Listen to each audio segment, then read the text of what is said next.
Presidente do Guarani, Zé Ivan. Zé Ivan, a gente teve informação de que o Guarani foi procurado por uma empresa, uma SAF.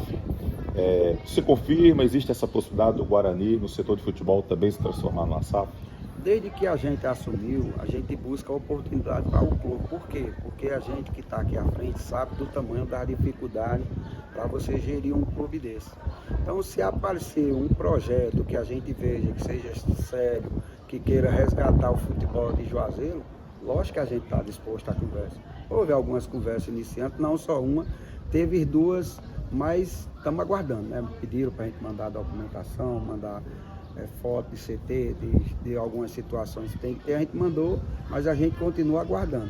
São duas empresas, então, que estão interessadas. Já teve duas vezes, apareceu duas empresas aí buscando informação, qual era o interesse, mas a gente deixou bem claro, né? Precisa primeiro entender qual é o projeto, o que é que vem de investimento, o que é que essa empresa quer, para poder a gente ter a certeza que o Guarani vai estar entregue em boas mãos e que o futebol de Juazeiro vai poder ganhar com isso, né? Caso isso evolua, é uma situação para 2025 ou pode ser de 2024? A gente está na esperança que o pessoal lá volte a procurar a gente, né? A gente mandou o que era necessário, fez levantamento em questão de dívidas do Guarani, de algumas outras situações, eles ficaram de analisar e trabalhar no projeto dele lá fora do Brasil, né? Que eles têm outro clube lá, né? E depois voltava a procurar a gente.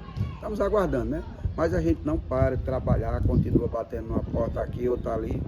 E eu acredito que qualquer hora dessa vai acontecer alguma coisa boa para o clube.